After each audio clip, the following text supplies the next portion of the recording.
All right, guys, we are back working on the Alfa. We got a few things to update this time around. We're going to talk about transmission mounts, drive shafts, steering clearance, hood clearance, and brake reservoir clearance. So stick around, check it out.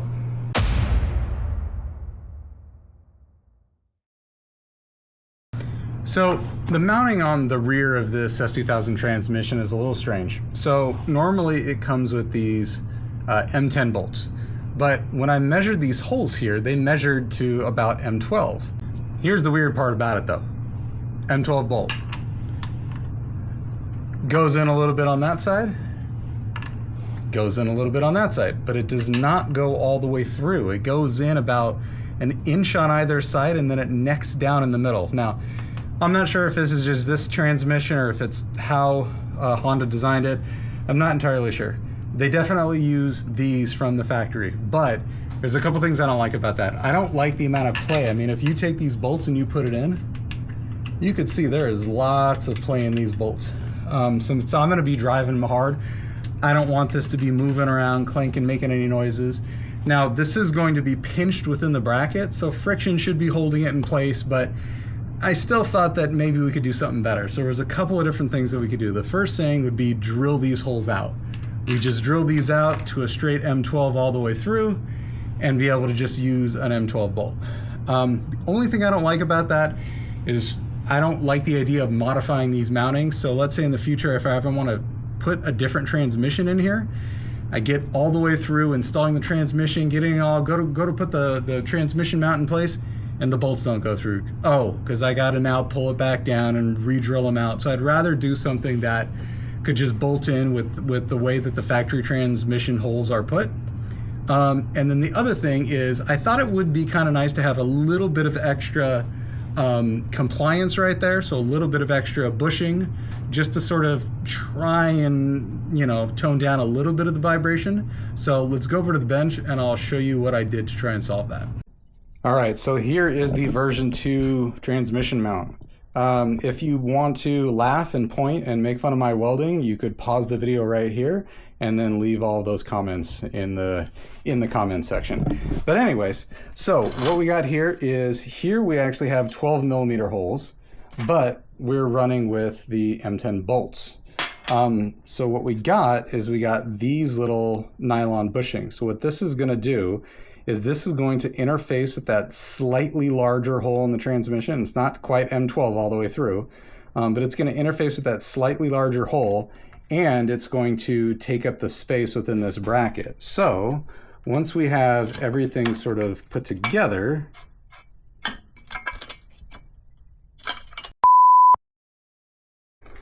it's going to be mounting like this. So we're going to have proper engagement. We're going to have the length we need. It's going to interface with 4 of these bushings on the transmission. It'll give a little bit of deflection, or at the very least anti-rattling. And these nylon bushings are actually interesting. They're kind of rolled at the tops. As I tighten this down, as I tighten this bolt down, this lip will actually sort of grow to expand to the size of the hole. So hopefully when we have this going, we're going to have these small little nylon pieces right here.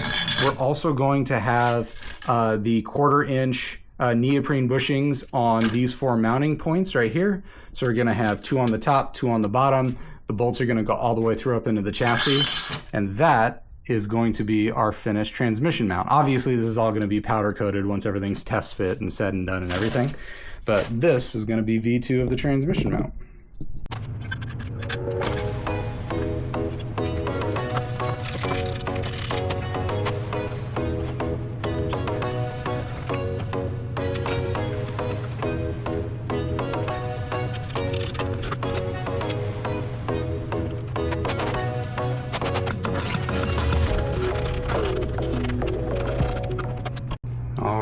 And there it is, exactly where I want it, nice and sturdy. I like the mounting, puts it exactly where I want it here in the tunnel. Perfect clearance, tucked up nice and tight. I probably am going to cut this back just a little bit more, maybe only to like here. Basically, I want to be able to get the bolts in for the drive shaft from the top here instead of having to do it from the bottom. So I may cut it back to here, maybe a little bit more if I have to. I want to keep a lot of this, you know, structure in just to keep this a little bit rigid. because the tunnel is still, you know, going to be bolt-in, but I want to have just enough room where I could at least loosen up all the bolts from the top side, just to make installation and everything easier.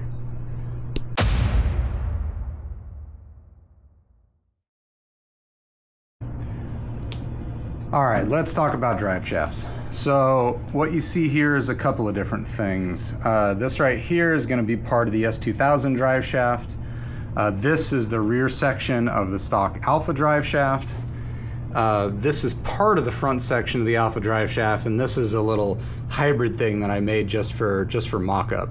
So this section right here obviously is S2000, that came off of there. And then this section right here, including the carrier bearing, is Alfa, that came off of right here. I sort of cut these down a little bit, welded them, just sort of tacked it in place. Got the general dimensions right, so then I could take this over to the drive shaft shop and say, hey, you know, either weld this up or make something new or whatever. So we talked about a few different ways of going about this, but essentially, you know, what I was going to need was something to interface on this side and then go all the way to that end, regardless of how we needed to get there. So you could see that the original drive shaft length was actually pretty long, and that's one of the reasons why they wanted to make it a two-piece, to have that carrier bearing in there. But because we have now a much shorter drive shaft, we were able to convert this over into this. So what we have here is a one-piece drive shaft. This is all brand new parts. It's all custom made. On this side, we have a flange that bolts directly up to the S2000 transmission and converts it over to a U-joint. We got our slip joint right there. And then we have a flange that bolts up to the Alfa side, also with a U-joint. Now there's a couple things that we did just for serviceability. This U-joint was upgraded to a bigger size than the stock U-joint, so it could match that one, so we had the same U-joint front and back. And then the other thing that we did is that this flange right here, now the S2000 actually has two slightly different flanges depending on if you have an AP1 or an AP2 transmission. And basically the main way that you find out is that the AP1 transmissions have, I believe, an M8 bolts that go through it, and the AP2 transmission have M10 bolts that bolt the flange into the back. So depending on which kind you have, you would either need a flange with M8 holes or M10 holes. So the way that we had this made is we use the flange with the M10 bolt holes. That way, if you're putting this into a car that has an AP2 transmission, use these bigger M10 bolts. Now you can't use the stock bolts because they're really long. They have to fit through the whole CV. With this flange, you need shorter bolts. So if you have an AP2 transmission, use these M10 shorter bolts. They'll go right through this flange, bolt right into the transmission. In our case, since we have an AP1 transmission with the M8 holes, we got these shoulder bolts right here. So basically, it's an M10 shoulder. It fits snugly right there, but then it has an M8 coming out of the other side. So this will engage perfectly with our AP1 transmission. Now these bolts aren't actually supporting any of the weight of it or anything. All of that's taken care of by this ring that's going to interface with the transmission. So basically all these bolts are doing is just holding this flange into the other flange. And there's 6 of them. So these shoulder bolts are these are stainless steel, but they don't even have to be. These are going to be perfect for holding it to our transmission.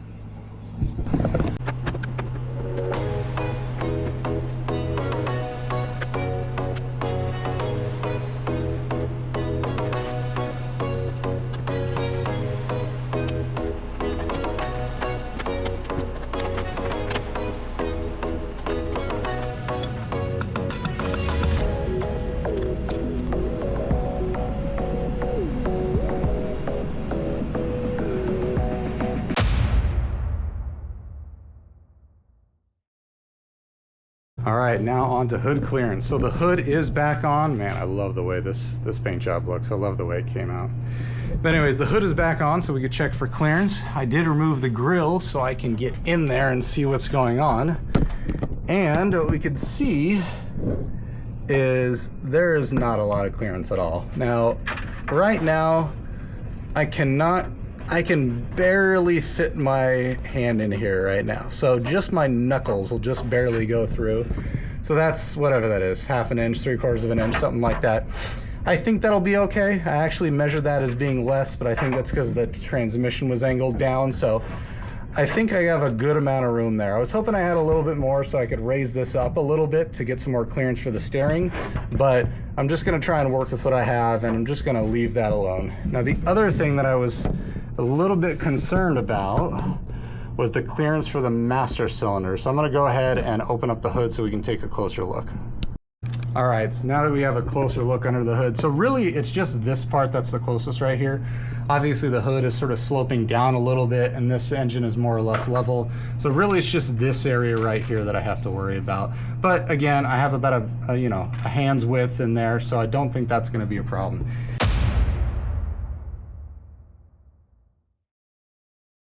Now the other problem that we're gonna run into as far as clearance is concerned, well, one of the problems, is the master cylinder. So I was hoping to use the stock master cylinder and brake reservoir and everything else for a couple of reasons. Number one, it's there, I have it, I know it works, I know it gives me the braking that I need, and I wanna change as few things as possible right now. The other reason is because I actually designed this bracket right here as a brake booster eliminator bracket. So from the very beginning with the stock engine, the whole booster was here and I wanted to get rid of it for a couple of different reasons. For simplicity, for weight savings, just for a couple of different reasons. So what I did was I designed this, and actually for any Alfa guys that are interested, this brake booster eliminator bracket is for sale. Give me shoot me a message or something if you're interested in it. It's all aluminum, it's all TIG welded, powder coated, all comes with new hardware and everything, all corrosion resistant, black nylock hardware, everything for the pedal box, for the master cylinder engagement, for the clutch connection right here. It's pretty much a drop-in replacement for the booster. So the idea is that if you don't want to have a booster, you don't have to redo any of your brake lines, you don't have to redo anything. Basically, you pull the booster out, you bolt this thing right in place, and it gives you a better pedal feel and all the other things that I had talked about. So I'd like to keep using this if possible, just to be able to, sort of show off my work and use something that I had put a lot of time and effort into. So if we wanted to use this master cylinder, we're gonna run into a couple of problems. Now, one is the clearance between the master cylinder and the intake manifold is not that much. Now I think it's gonna be okay, especially with these stiff motor mounts that we got going on. So this I'm not really so worried about. What I am worried about is the distance between here to here. So the stock reservoir, unfortunately, will not fit. It hits this intake manifold. But what I'm doing is I'm looking at two single reservoirs made by a company called Girling. And they're two individual ones, about 5 ounces each. And I can get them to interface with here, but more importantly, they have an offset outlet. So they should be able to sit to this side and give plenty of clearance here for this engine to move around. So I've got these on order, and as soon as they come in, I'm gonna test fit them and see what we got going on. Hopefully that'll work, and I'll be able to rerun my brake lines and get everything fitting on the master cylinder. Now the other thing that's gonna be a little bit tight once we get to it, although it's not gonna be for a while, is the exhaust. So this engine is biased towards the passenger side, so it's already less room to work with. Up here is not so bad, but once you get down there, this is where the issue starts coming into play. So you have obviously the suspension mounting points in the structure, you have the steering down there and the steering idler arm here, you got basically what's left of the firewall right there, and that's kind of about it. So this can't go anywhere, obviously this really can't go anywhere easily. I'm not opposed to cutting out more of the firewall. If I need to make a bubble on the passenger side footwell to fit some exhaust, I will do that. Based on what I've seen from one other person doing this, the stock header just definitely will not fit. So I'm either going to modify the stock header or just wind up doing something custom, because a lot of this stuff can come out. This bracket can come out, that steering stop can come out, the fuel system's no longer going to be coming through here, the battery cable's no longer going to be coming through here. So there is a lot that I can sort of clear up here.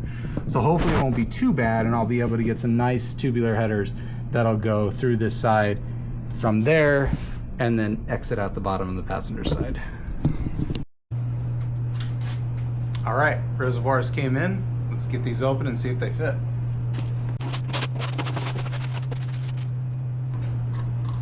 All right, so as you can see here, we have this offset cylinder right here. Now, I wasn't exactly sure what this fitting was because they didn't really describe it very well, but they did say that this would be clockable in any direction. So it looks like there's a nut on the inside that just holds this in. I'm actually hoping that I could replace this with a different fitting that'll go right into those rubber inserts. So I'm going to pull this nut off, and we're going to pull this out and see what we're working with right here and see if I could use a different fitting.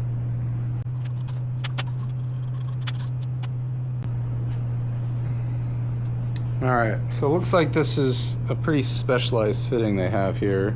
It's a bulkhead in a way where you have the threads here so it goes through the panel, but looks like it's cross-drilled here to allow the brake fluid to go through out of there. So let's see what we could do, see if maybe we can get this to fit where it needs to fit. Alright, so this kind of fits. A little bit of good news, a little bit of bad news. So this is the rubber bushing on the master cylinder that I'm trying to interface with. Now, this actually has a really, really tight fit into here. So if I could just get this to go into there solidly, then that'll work perfectly fine. Now, I could actually cram this rubber bushing over that, but it flares it out a little bit. It'll no longer fit into the master cylinder. So first of all, this is actually a little bit longer than I need it to be. And so since I'm not actually gonna be using this, the plan is to cut this down so it's a little bit lower, probably about halfway, right about there. And then what I'm gonna do is I'm gonna grind the threads off of this just enough so this fits in here in a really, really tight, snug fit. I might even leave just a little bit of the threads on the end there just to give it a little bit of bite as it goes through. I don't know if you could see this, but there's a little tiny ridge in there that sort of holds the normal master cylinder. It holds it in once it goes in place. So we're just gonna try and modify this a little bit to interface with this, and then I think we'll be good. All right, perfect. Let's do it to the other one.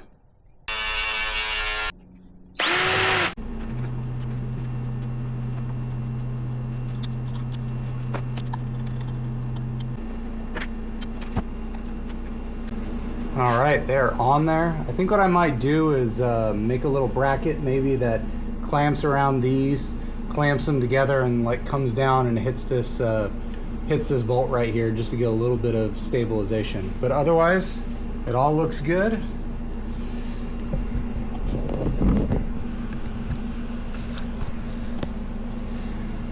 You can see that it fits nicely. It's got good spacing there, but more importantly, it's got good spacing there. So there you go. It actually, if you look at it, I think it barely even goes out past the master cylinder itself.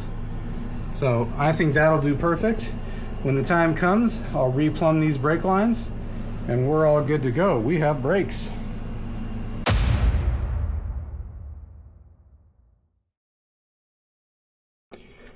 All right, so here's the plan. We designed this up in CAD, and the idea is that we're going to 3D print a mold and then use that to bend some aluminum in place. So here it is in CAD, and here it is in real life. All right, so here's the finished 3D printed die. It has 90% infill, so it's not solid, adaptive cubic, 4 layers top and bottom, 4 layers around the perimeter. And so you can see it's just regular standard PLA. These aluminum pieces right here serve 2 purposes. The first thing is that they keep the 2 mold pieces aligned, so when I press them together, one doesn't spit out. And then the other purpose is to keep the aluminum in so it doesn't shift around. So let's get this aluminum in, and we will get it clamped up in the vise. Now I know what you're thinking. I absolutely should have done this with a press, but I don't have a press. What I do have is a vise and a mini sledge, so that's what I did.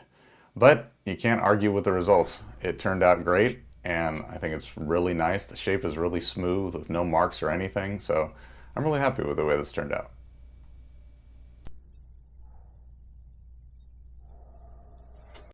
All right, so this is the general idea. So obviously these extra lengths will be trimmed down, and the idea is that there will be a hole drilled in the middle right there, and then one on either side. And basically you put screws in there, and it's going to clamp down on both of these so they're secured as a unit. Now, I still think I'm either going to go down to that bolt right there, or maybe do something else to have some additional things holding this in place. But overall, I'm really happy with the way these turned out. And I thought the first try at 3D printed metal forming, I'm very happy with that. That is super cool. All right, that's it for this time around. Don't forget to like the video and leave me a comment. If you're watching this on your TV, find the video on your phone and leave me a comment. Let me know if you have any ideas or thoughts or things you think I could do. Other than that, I'll see you guys next time.